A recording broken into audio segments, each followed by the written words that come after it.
5월의 첫날 12시 기도에 오신 모든 성도님들 사랑하고 축복합니다. 오늘 하나님께서 우리에게 주시는 말씀은 열왕기상 12장 1절부터 5절까지 말씀입니다. 원래는 11절까지인데 우리 5절까지 말씀만 함께 보도록 하겠습니다.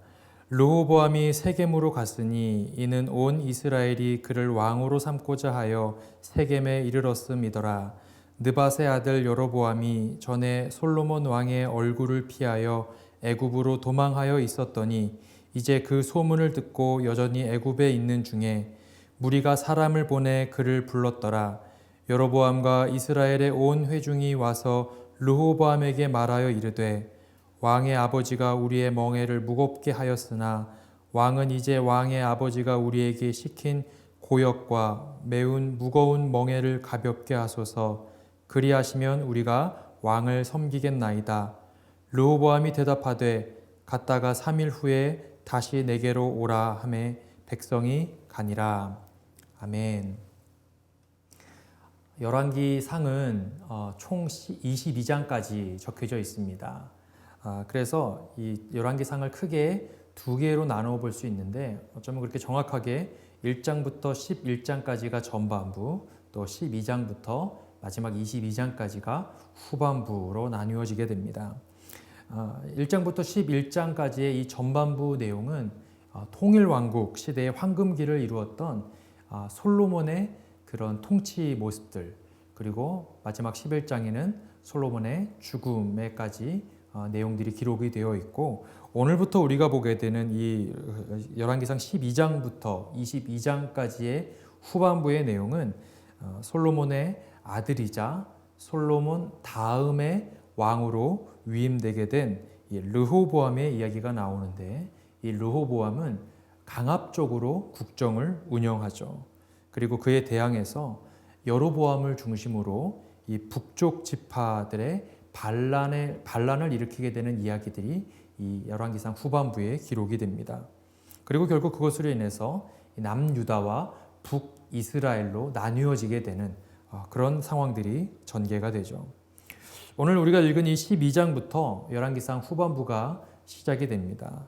후반부를 시작하는 첫 시작 시간이기 때문에 이스라엘이 어떻게 분열되게 되었는지 그 상황들을 좀 간략히 설명을 드리고자 합니다. 솔로몬은 이스라엘 역사상 가장 강력하고 가장 번성한 나라를 세우게 되죠. 그러나 지나치게 화려하고 또 지나치게 웅장하게 건축을 진행하면서 사람들을 강제로 그 노동력을 착취하면서 노역을 시키고, 그리고 세금을 걷어들이게 됩니다. 그러면서 사람들은 그 백성들의 마음 가운데는 서서히 불만이 쌓이게 됩니다. 솔로몬 시대에는 그 불만을 이렇게 표현하지 않다가 나중에 솔로몬이 죽고 난 다음에 아들 르호보암이 왕 위를 물려받고 난 다음에 그 뒤로 조금씩 그런 목소리들이 나옵니다.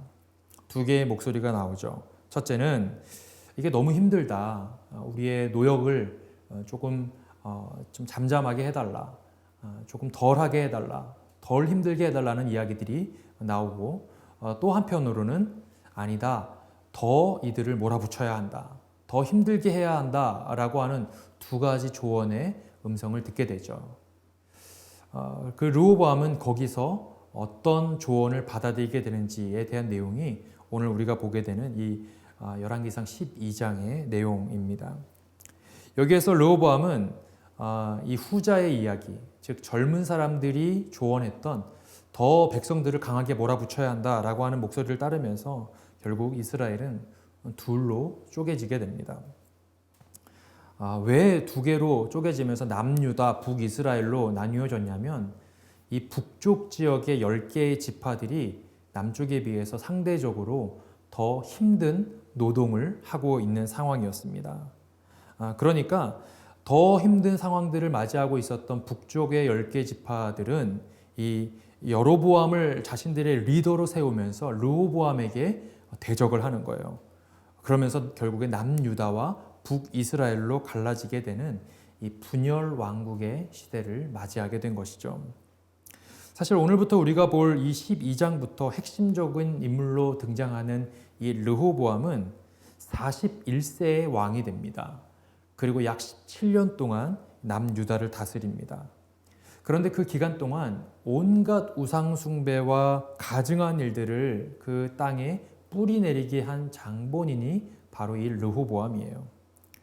성경학자들은 아마도 르호보암의 어머니 이 나아마가 암몬 사람이고 이방 여인이었기 때문에 그런 영향을 받았을 것이다 라고 추측합니다. 나중에 결국에 그가 회개하기는 하긴 말이죠. 했지만 말이죠.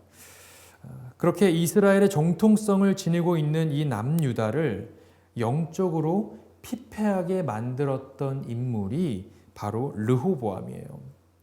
그런데 오늘 말씀에서 이 르호보암이 어떻게 했다고 합니까? 여러분 1절 말씀 함께 읽습니다. 시작. 르호보암이 세겜으로 갔으니 이는 온 이스라엘이 그를 왕으로 삼고자 하여 세겜에 이르렀음이더라. 여기서 말하는 세겜은 북쪽 지파가 자리 잡은 중심 지역입니다. 북쪽 지파들의 그 중심 지역에 있는 위치예요. 그런데 여러분 이 1절에서 조금 이상한 부분들이 좀 있습니다. 뭐냐면 보통은 여러분 누군가 왕을 세우기 위해서 어떻게 합니까? 사람들이 그 왕이 있는 곳으로 찾아가서 그 사람을 왕으로 추대하고 왕으로 세웁니다. 여러분 다윗을 왕으로 세울 때 어땠습니까? 이스라엘 지파의 대표들이 다윗이 있었던 헤브론 지역으로 찾아가죠. 그리고 다윗을 왕으로 이렇게 추대합니다. 그런데 오늘 말씀 1절은 르호보암이 세겜으로 갔다라고 합니다. 여러분 이것으로 봐서 르호보암이 사실 왕위를 계승받기는 했으나 아직 그 왕권이 견고하게 서지는 않았다라고 우리는 추측해 볼 수 있습니다. 여러분 어제 말씀의 11장 43절 부분, 마지막 절 부분을 보게 되면 이렇게 나옵니다. 그의 아들 르호보암이 대신하여 왕이 됐다라고 되어 있어요. 그러니까 어제 말씀에 분명히 르호보암이 왕이 되었다라고 되어 있는데 바로 다음 구절에 오늘 우리가 보는 12장 1절에는 온 이스라엘이 그를 왕으로 삼고자 하여 세겜으로 그가 갔다라고 되어 있죠. 즉 아직 이 르호보암이 온 이스라엘, 즉 북쪽의 10개의 지파들을 대상으로는 확실하게 왕으로 인정받지는 못했다라고 하는 것을 우리는 추측해 볼 수가 있습니다.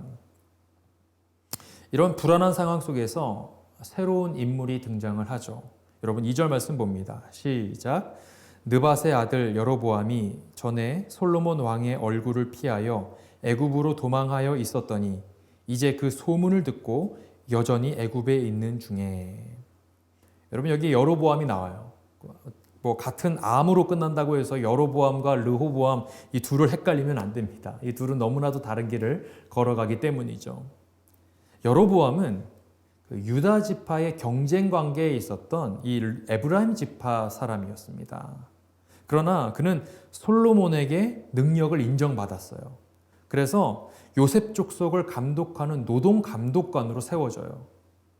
그런데 이 솔로몬에게 이 여로보암이 한번 반기를 듭니다. 반기를 들었다가 솔로몬에게 쫓겨나서 애굽으로 피신을 해요. 깨갱하면서 이렇게 애굽으로 피신합니다. 오늘 2절에서는 그렇게 피신해서 조용히 숨죽여 있던 여로보암에게 어떤 소식이 전해지냐? 솔로몬이 죽었다. 그 무시무시했던 솔로몬이 죽었고, 그리고 르호보암, 그 아들 르호보암이 왕위를 계승했다라는 소식이 이 여로보암에게까지 전해지게 되는 것이죠. 기회가 찾아온 거예요. 그리고 그와 동시에 서서히 어떤 긴장감이 이제 증폭되는 그런 분위기가 시작이 되죠. 아니나 다를까 이 북부 이스라엘 지파들은 여로보암을 자신들의 대표격으로 그를 추대하기 시작합니다. 여러분 3절 말씀을 함께 봅니다. 시작.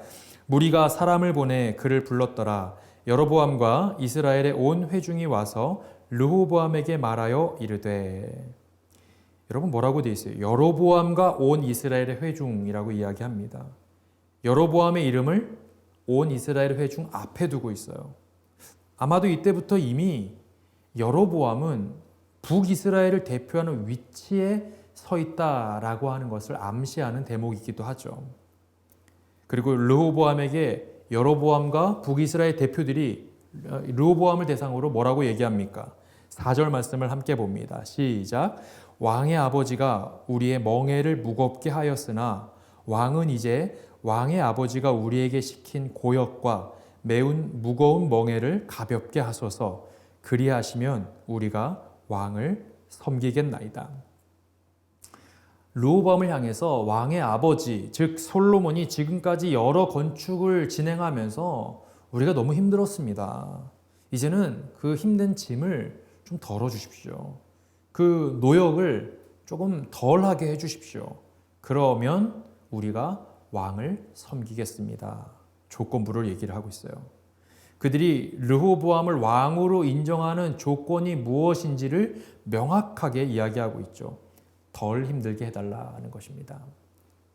이에 반해서 르호보암은 뭐라고 얘기하냐면 3일간의 생각할 시간을 달라고 얘기합니다. 5절에 3일 동안 생각할 시간을 달라고 하죠. 그리고 그 기간 동안 이 르호보암은 두 그룹의 사람을 찾아가서 조언을 구합니다. 첫 번째 그룹은 누구냐? 르호보암의 아버지, 즉 솔로몬의 시절을 경험했던 사람들.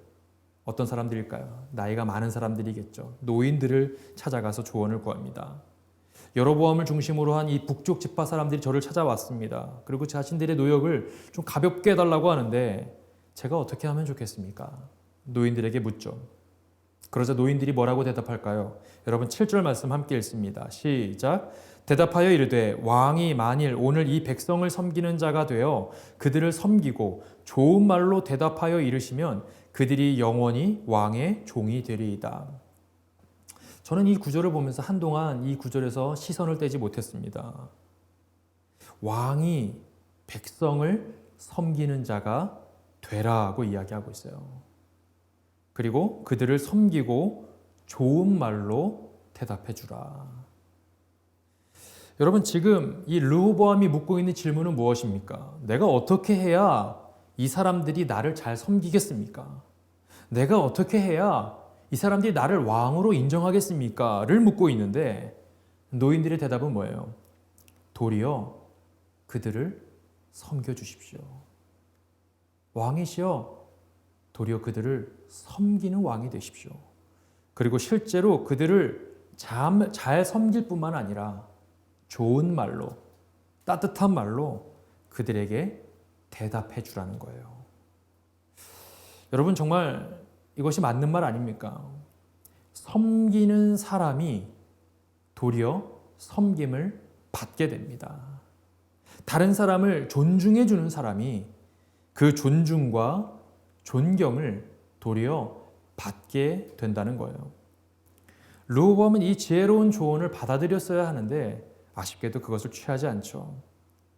어쩌면 솔로몬과 동시대를 살았던 이 노인들은 그들이 얼마나 그 힘든 시간들, 얼마나 그 힘든 그 상황들을 자신들도 경험했기 때문에 이런 지혜롭고 어찌 보면 현실적인 조언들을 하지 않았나 생각해 봅니다. 그리고 르호보암은 또 다른 무리들에게도 조언을 구하죠. 바로 자신과 동년배인 상대적으로 젊은 사람들에게 조언을 구합니다. 그리고 그들은 르호보암에게 무엇라 조언해 줄까요? 여러분 10절 중반부부터 11절까지 함께 봅니다. 시작. 왕은 대답하기를 내 새끼손가락이 내 아버지의 허리보다 굵으니 내 아버지께서 너희에게 무거운 멍에를 매게 하였으나 이제 나는 너희의 멍에를 더욱 무겁게 할지라. 내 아버지는 채찍으로 너희를 징계하였으나 나는 전갈 채찍으로 너희를 징계하리라 하소서. 여러분 이 말씀을 자세히 보십시오. 얼마나 기고만장하고 교만하기 짝이 없습니까? 첫 번째 뭐라고 합니까? 10절에 내 새끼손가락이 내 아버지 솔로몬의 허리보다 굵다라고 얘기합니다. 아들로서 해서는 안 되는 말과 생각을 그에게 이야기하고 있어요. 또 뭐라고 얘기합니까? 내 아버지가 너희에게 무거운 멍에를 매게 했는데 나는 그것보다 더 무거운 멍에를 매게 할 것이다 라고 얘기하라는 거예요. 그리고 마지막으로 뭐라고 합니까? 내 아버지는 채찍으로 너희를 징계했는데 나는 그보다 더 무서운 전갈 채찍으로 너희를 징계하겠다.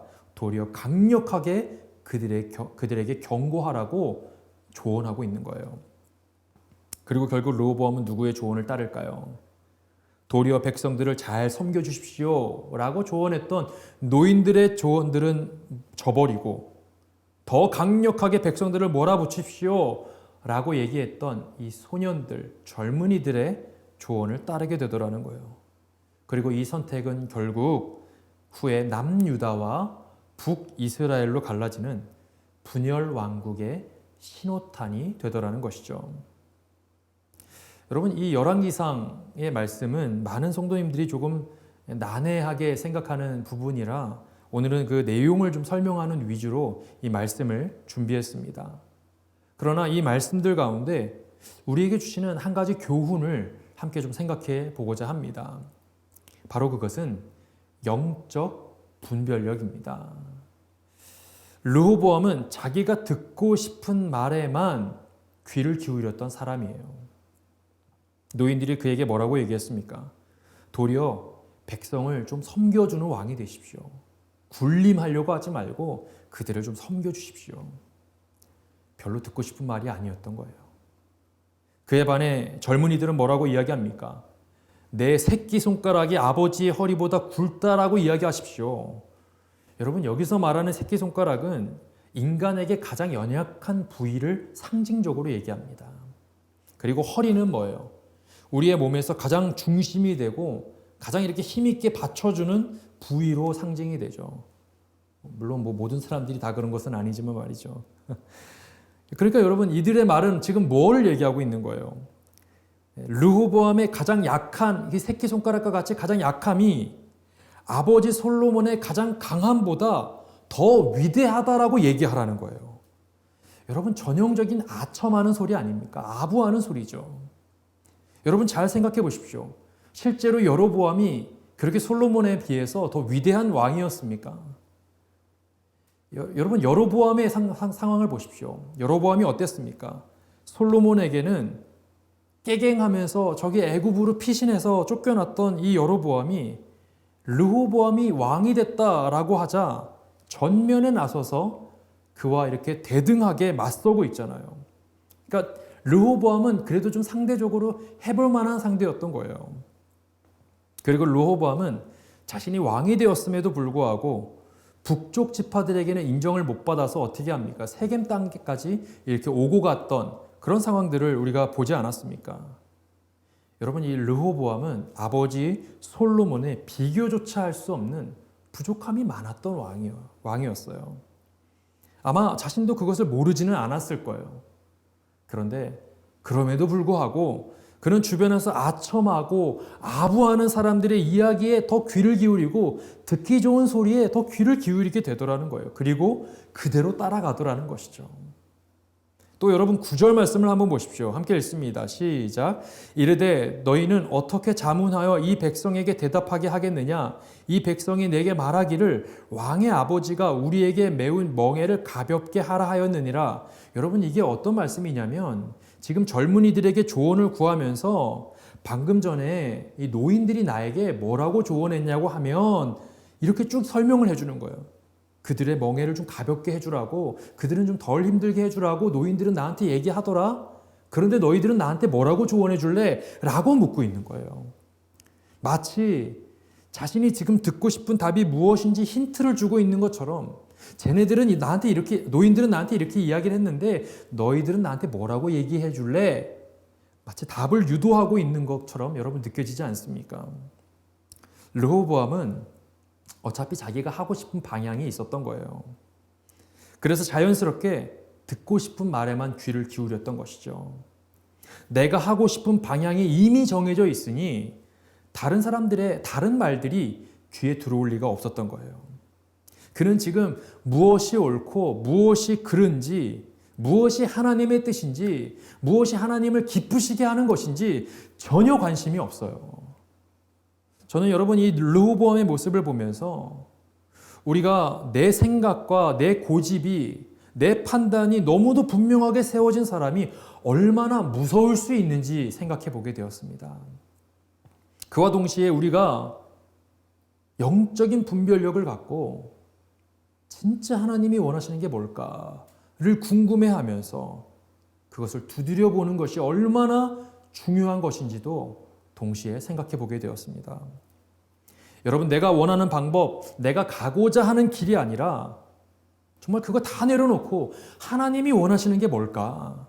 정말 하나님이 기뻐하시는 것이 뭘까? 내 생각이 아니라, 내가 원하는 것이 아니라, 나 듣기 좋은 소리들 그거 다 내려놓고 하나님의 기쁨이 되는 게 뭘까? 이것을 정말로 궁금해하고 하나님께 물으며 그 길을 가고자 발버둥 치는 인생이 정말로 복된 인생이 되는 줄 여러분 믿으시기 바랍니다. 그렇습니다. 저는 여러분들이 영적 분별력을 위해서 기도하시기를 소망합니다. 사실 제가 생각하는 영적 분별력이라고 하는 것의 올바른 정의는 단지 이렇게 옳고 그름의 문제를 잘 분별해내는 능력에서 그치는 것이 아니라 하나님의 뜻이 무엇일까? 하나님이 기뻐하시는 것이 무엇인지를 온전히 깨닫는 능력을 말한다고 저는 생각합니다. 그리고 거기서 한 발자국 더 나아가 내가 깨달은 그 하나님이 원하시는 그것을 향해 실제로 묵묵히 걸어가는 용기와 결단까지가 저는 영적 분별력이라고 생각합니다. 깨닫고 멈칫하는 것이 아니라 실제로 걸어가는 것이죠. 그것이 영적 분별력이라고 하는 것이죠. 힘력자, 그 힘입니다. 저는 오늘 말씀에서 르호보암은 이 여로보암의 요구사항을 듣고 3일간의 시간을 달라고 합니다. 그리고 그 3일간 그는 하나님께 엎드려 기도했던 것이 아니라 사람들의 의견을 여기저기 다니며 묻고 다녔던 것을 우리는 보게 됩니다. 시간을 허비하고 있었던 것이죠. 사랑하는 성도 여러분, 저는 여러분들이 어떤 중요한 선택의 기로에 놓였을 때 여기저기 다니면서 사람들의 의견을 묻고 사람들의 조언을 묻는 인생이 아니라 하나님의 뜻을 구하는 인생, 철저하게 하나님 앞에 엎드려 하나님 무엇을 원하십니까? 무엇을 기뻐하십니까? 정말로 그것을 궁금해하며 하나님의 뜻을 묻고 또 물을 수 있는, 그래서 마침내 영적 분별력을 소유할 수 있는 저와 여러분 되시기를 간절히 축원합니다. 우리 함께 기도하시겠습니다. 오늘 주신 말씀 기억하면서 기도합니다. 여러분, 르호보암은 왕이 되었지만 그는 주변 사람들의 말에 휘둘렸던 사람이었습니다. 단지 휘둘리는 것에서 그치는 것이 아니라 그는 자신이 듣고 싶은 말에만 귀를 기울였던 사람이죠. 자신을 향해 아첨하는 소리, 칭찬하는 소리에만 마음을 두며 정말 하나님께서 기뻐하시는 것, 그것이 무엇인지에 대해 전혀 관심을 두지 않았던 사람이 바로 르호보암이었습니다. 우리 이 시간 기도할 때 하나님, 우리가 르호보암과 같은 어리석은 사람이 되지 않기를 원합니다. 사람의 말에 귀를 기울이는 인생이 아니라 중요한 선택의 기로 앞에서 사람들 찾아다니면서 조언을 구하는 인생이 아니라 철저하게 하나님 앞에 엎드려 하나님의 뜻을 구하며 하나님께 묻고 또 물을 수 있는 영적 분별력을 소유한 인생 살아가기 원합니다. 주님, 저에게도 그런 능력을 허락해 주시옵소서. 우리 함께 이 시간 기도합니다. 사랑이 많으신 하나님 아버지, 하나님 오늘 말씀 기억하면서 우리가 이 시간 함께 기도합니다. 하나님, 르호보암은 3일이나 시간을 가지고 하나님께 엎드리기보다 사람들을 찾아다니며 사람들의 의견을 구했던 것을 보게 됩니다. 하나님, 우리도 중요한 선택의 기로 앞에서 사람들을 찾아다니며 사람들에게 조언을 구하는 인생이 아니라 철저하게 하나님 앞에 엎드려 하나님의 뜻을 묻고 하나님이 무엇을 기뻐하시는지를 궁금해하며 그것을 구하며 기도할 수 있는 우리의 인생이 될 수 있도록 주님 은혜를 베풀어 주시옵소서. 우리에게도 영적 분별력, 하나님의 뜻을 분별하는 능력, 또 그것을 아는 데서 그치는 것이 아니라 저벅저벅 우리가 그 뜻을 향해 하나님 용기 있게 힘차게 걸어갈 수 있는, 묵묵히 그 길을 향해 걸어갈 수 있는 용기와 능력도 하나님 우리에게 허락하여 주시옵소서. 우리 한 번 더 기도하기 원합니다. 우리 교회 공동체와 사역을 위해서 이 시간 함께 기도하기 원합니다. 우리 새누리교회 세우신 영적인 리더십을 위해서 기도합니다. 담임 목사님 세우셨는데 담임 목사님의 말씀을 통해서 하나님의 말씀들이 온전히 증거되게 하시고 또 함께 세워준 여러 부교육자들과 평신도 리더십들이 마음을 하나로 모아서 오늘 말씀과 같이 영적인 분별력을 가지고 사람의 뜻이 아니라 하나님의 뜻을 구할 수 있는 우리 교회가 될 수 있도록 해달라고, 또 우리 교회 지금 여러 가지 사역들이 진행 중인데 특별히 캄보디아 단기 선교팀이 오늘 저녁 8시에 도착을 합니다. 모든 팀원들이 안전하게 무사히 잘 도착할 수 있도록 해달라고 함께 기도해 주시고, 앞으로 또 진행되는 모든 선교 사역들 뿐만 아니라 다음 세대 사역들, 여러 가지 예배와 성경 공부와 제자 훈련들, 여러 가지 사역들이 진행 중에 있는데 그 모든 사역들이 하나님의 마음을 시원케 해드리는 사역들 되게 해달라고 우리 교회를 위해서 이 시간 함께 기도합니다. 사랑이 많으신 하나님 아버지, 하나님 우리 교회에 영적인 리더십들을 세워주셨습니다. 하나님 담임 목사님과 또 여러 부교육자들과 평신도 리더십들을 주님께서 붙들어 주셔서 마음을 하나로 모으게 하시고, 우리가 오늘 말씀과 같이 영적인 분별력을 가지고 사람의 뜻, 사람의 의견을 하나님 묻는 것이 아니라 하나님의 뜻을 묻고 하나님께서 기뻐하시는 것이 무엇인지를 온전히 분별하며 믿음으로 그 길을 뚜벅뚜벅 걸어갈 수 있는 우리 새누리 공동체 될 수 있도록 주님 은혜를 베풀어 주시옵소서. 캄보디아 단기 선교팀 오늘 저녁에 도착합니다. 모든 선교팀원들 안전하게 잘 도착하게 하시고, 하나님 우리 모든 교회의 사역들을 주님께서 기억하여 주셔서 하나님께서 기뻐하시고 하나님의 마음을 시원케 해드리는 귀한 사역들 될 수 있도록 인도하여 주시옵소서. 사랑이 많으신 하나님 아버지, 하나님 오늘도 귀하고 복된 날 허락하여 주시고, 우리로 하여금 이 솔로몬 이후에 르호보암의 모습을 보면서 영적 분별력의 깨달음과 교훈을 주심에 감사합니다. 하나님 우리 마음 가운데 사람의 의견, 사람의 조언을 구하는 인생이 되는 것이 아니라 철저하게 하나님의 앞에 엎드려 하나님의 뜻을 구하고 하나님께서 무엇을 기뻐하시는지를 묻고 또 물으며 그 길을 향해 묵묵히 걸어갈 수 있는 하나님 귀한 우리 성도님들 다 될 수 있도록 주님 은혜를 베풀어 주시옵소서. 감사드리며 사랑이 많으신 예수님의 이름으로 기도드리옵나이다. 아멘. 오늘 하루도 영적 분별력을 소유하고 살아가시는 저와 여러분 되시길 간절히 소망합니다. 어떠한 상황 가운데서도 승주찬